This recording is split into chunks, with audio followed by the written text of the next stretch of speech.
Right now, I'm going to show you how to nature journal at the Tidepools in Costa Rica. The first thing I'm going to do is make sure that I am comfortable. So I've got my folding chair here posted up next to some tide pools. And I think this is a step that people often forget. And if you're not comfortable or you're in a really challenging location physically, it's going to be hard. So I've got my handy dandy, super comfortable Joey camp chair. That's a folding chair. And I'm positioned right next to this pool here so that I will be able to do a lot of my nature journaling right from this sitting position. I'm also not going to start with a blank page. So I've already been nature journaling a lot of birds and monkeys in Costa Rica. So I'm just going to start with my tide pool section here. One other tip is that you can find things that you can pick up and bring with you, and you might even get a nature journal from the lodge. So for example, this is a molt from a crab. This would be a beautiful thing to work on for an extended amount of time in my nature journal while I'm in Costa Rica. And if it starts raining or something like that, I can bring this in. Or if the tide comes up and you no longer have access to the tide pools, there's things like this or things like shells that you can easily add to your nature journal. It might start raining right now, actually. Always have a backup plan in case it starts raining too much to nature journal. Right now it's just drizzling. It's a few drops here and there are coming down. So I'm gonna go ahead and keep going with my original plan here. So what I'm gonna do is a quick sort of landscape-ito, just capturing the essence of this pool, and I'm gonna make it really quick. So that's the first thing I'm gonna do right now. So I got my basic sketch there really quick, and now I'm gonna add watercolor. Hopefully it won't start raining any more than this.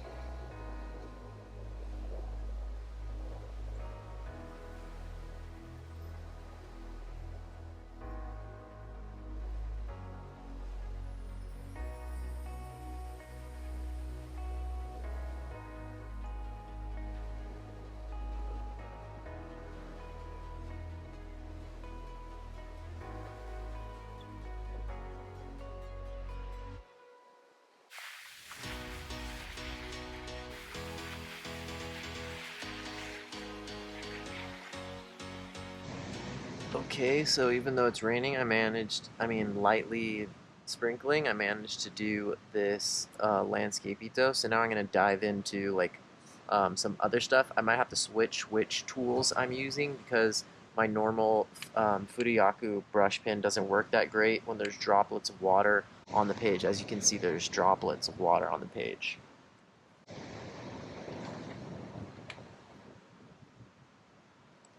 Also, just so you can see, that's basically like one pass of watercolor. There's no glazing. There's a little bit of wet on wet where I added some darker tones in while things were still wet, but it's basically just one pass of watercolor, which is something you should be able to do. You should know how to do that and how to do a watercolor painting. In the longer painting, you would build up your values little by little.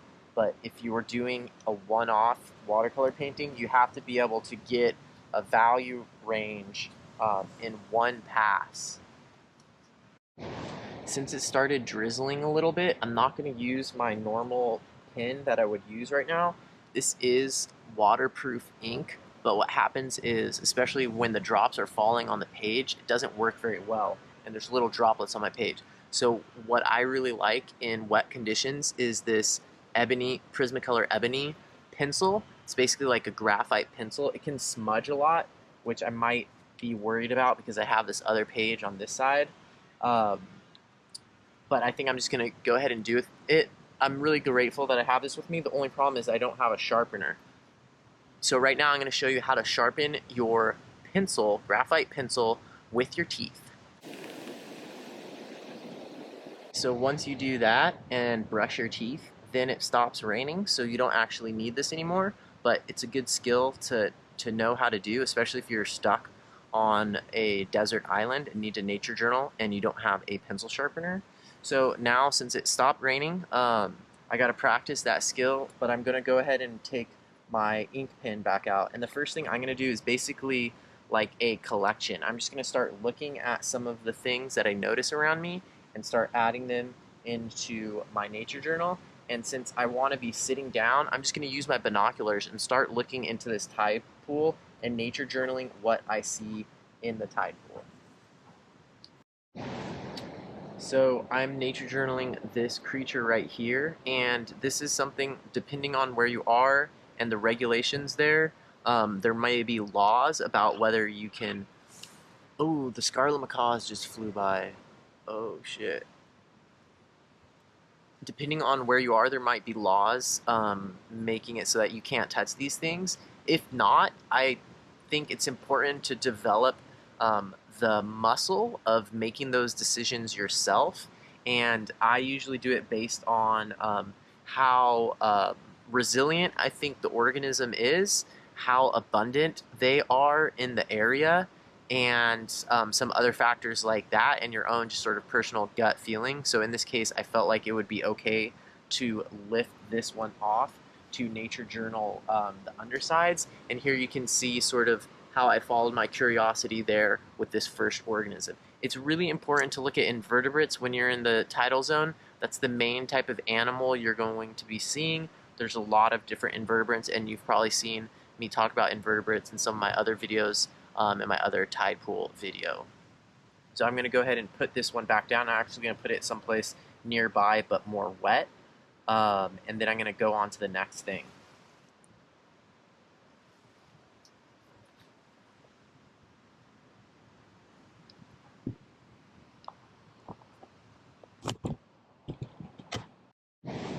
Okay, next thing I'm going to look at is kind of similar but different, and this thing is moving faster. It's actually moving. I don't think the other one was really moving, which is really cool, so I'm going to nature journal it. Okay, so I turned this into a joint comparison. Since these two organisms that I'm looking at are rather similar, it's a good opportunity to use the nature journaling technique called joint comparison, and this is a really useful technique that helps you observe things more, and it also just provides some structure to what you're doing. So that is what I decided to do here, just sort of spontaneously, but I think I have a whole video about how to do joint comparison, and it worked out here. In this case, instead of a collection, the one I'm looking at right now is moving a lot faster, but is really similar in a lot of ways. I'm running out of space here, but I'm just going to cram a little bit of stuff in here, maybe do something where I do sort of a collection with just very small drawings, but I'm still feeling kind of lazy, so I'm going to stay sitting in my chair. It is possible to walk around, but sometimes sitting down can be advantageous. I've gotten kind of energized from doing the sitting part, and I want to add a couple more things to this little collection that I'm doing at the bottom. I feel like these little collections of these really simple drawings are sort of underrated in the nature journaling community, and like on the Facebook page, people don't post them very much. It's a super powerful tool, very accessible, very easy to do, and can just add so much more to, say, like a birding list or some type of just plain text list. So I'm going to walk around the pool a little bit more and add a couple things onto there.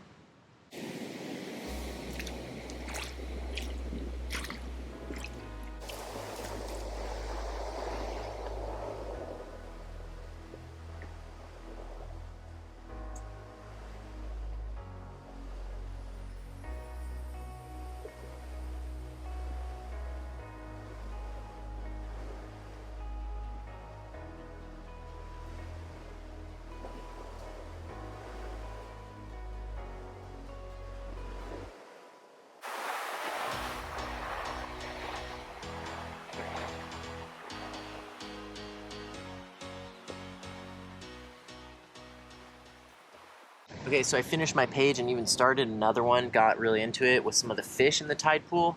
One thing to remember is if you're nature journaling in a tide pool in Costa Rica and then suddenly you see some like cool birds flying up ahead, like some frigate birds, definitely switch gears and draw those. So that's what I'm going to do right now. I haven't had a chance to draw the magnificent frigate birds yet this trip. They're one of my favorite birds, and I love drawing birds in flight as a silhouette, so I think I might switch to my other pen for this. I'm gonna switch to my Fude Demonin. It is a fountain pen and really fun to draw with. But I just love these birds. This is gonna be super fun.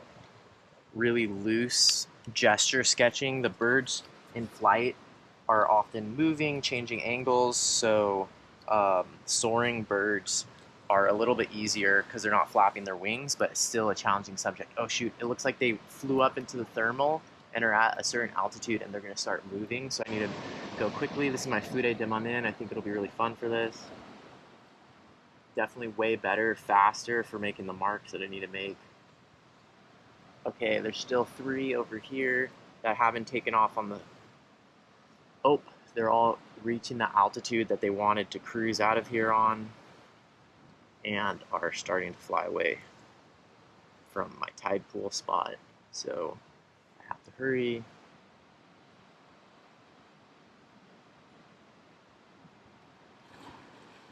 We're leaving.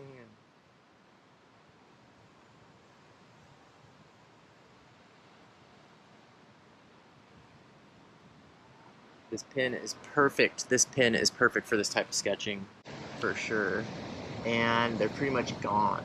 So you really have to catch those moments when you can.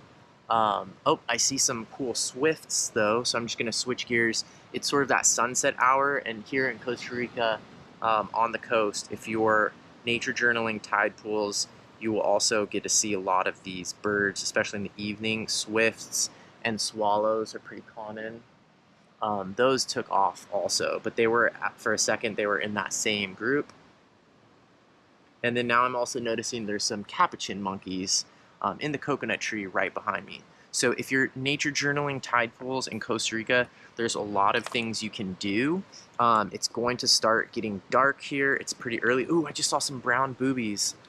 Yes, that is a type of bird, sort of like the blue-footed boobies, and they're a little bit further out on this island that I have not accessed yet, with some seabirds on it. That's probably kayak distance away.